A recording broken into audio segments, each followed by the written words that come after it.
ठाकुर जी जो हैं परमपिता परमेश्वर हैं, मतलब पिताजी की तरह हैं आपके।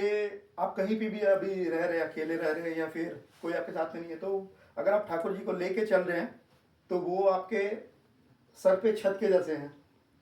तो आपको जो है मतलब किसी बात का कोई प्रॉब्लम नहीं होता। तो मेरे साथ भी ऐसे ही हुआ था। मेरा कनाडा में 5 साल होने को था लास्ट 2023 में, जुलाई में। और मेरी कंपनी में सिर्फ 5 साल तक ही वर्क परमिट देते हैं। तो हमारा इनिशियली कोई भी प्लान नहीं था कि हम लोग पीआर लेकर यहाँ रहेंगे। तो हमने कभी सोचा ही नहीं था अप्लाई करने के लिए। कोविड आया, कोविड में इतने सारे लोगों से मिले, सारे लोगों ने पीआर अप्लाई किया। मेरे सारे फ्रेंड सर्कल ने सबने पीआर अप्लाई किया था, सबका आ गया। तो फिर बाद में हमने ये बोला कि ले लेते हैं, रहना या ना रहना वो बात की बात है। और मेरे मैनेजर थे सीके, वो आज नहीं, अभी यूएस में है। तो वो भी उनसे जब भी बात होती थी तो वो कहते थे कि ठीक है, अगर नहीं भी रहना है तो आगे सोच के देखो, I mean PR is always good, तो तुम वो ले लो। तो फिर भी हमने उतना ध्यान नहीं दिया था। अभी कोविड के बाद क्या हुआ कि हमने सोचा कि चलो पीआर के लिए अप्लाई करते हैं।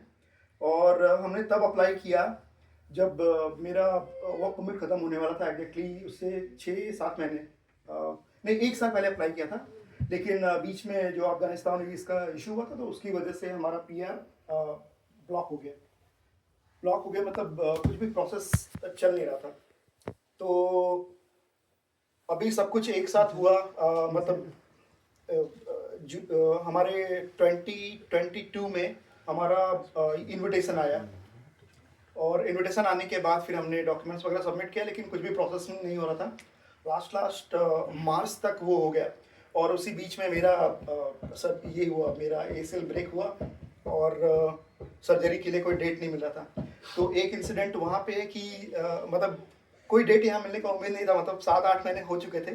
तो मैंने वहाँ पे देवघर में आचार्य देव को निवेदन करवाया था, पूछने के लिए कि मुझे क्या करना चाहिए, क्योंकि मुझे कुछ पता नहीं चल रहा है कि मेरे पैर का हालत और ख़राब होता जा रहा है। तो मुझे यहाँ रहना है या फिर मुझे इंडिया जाना है।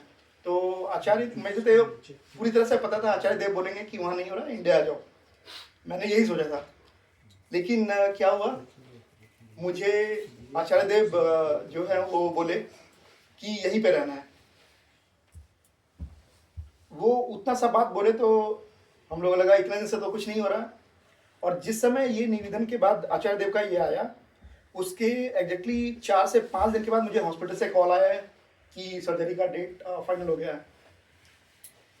तो ये एक इंसिडेंट था जो मतलब ठाकुर जी को लेके चल रहे हैं। और जो मन में विश्वास था कि आचार्य देव जी बोले हैं तो मतलब ठीक है, उनका यही है, उनका निर्देश यही है तो ये होगा। तो उस समय सर्जरी का डेट आया और उसी बीच में फिर डेट आया था जब मेरा मार्च 28 को डेट था। और उसी बीच में ये भी टेंशन था कि एक तो सर्जरी होना है और पीआर का कुछ प्रोसेस नहीं हो रहा था। सर्जरी का जब डेट का ये हुआ, उसी के 2-3 दिन 4 दिन के अंदर में जब आचार्य देव ये बोले थे कि यहीं पे रहना है, उसके 2-4 दिन के अंदर, मतलब उनको पता था, 2-4 दिन के अंदर में मेरा पीआर का भी सब कुछ अप्रूवल हो गया। उसी बीच में सर्जरी हुआ, मेरा पीआर का अप्रूवल हुआ। मुझे कुछ ये डिले नहीं हुआ कि जुलाई तक वेट करना पड़ेगा, अप्रैल में मेरा पीआर आ गया। तो मतलब ये दो छोटा सा नहीं, ये बहुत बड़ा चीज़ है मेरे लाइफ में, जो मतलब हाँ, और जबकि शुरू से भी कुछ और घटना है, बट वो मैं अभी बताना नहीं चाहूँगा।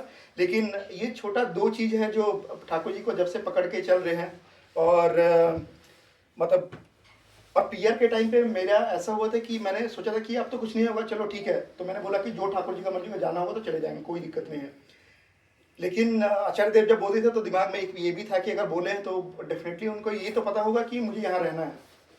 तो वो मेरे लाइफ में जो मतलब हुआ है, जो मेरे साथ में जो एक्सपीरियंस हुआ है, ये तो मतलब मैं मानता हूँ।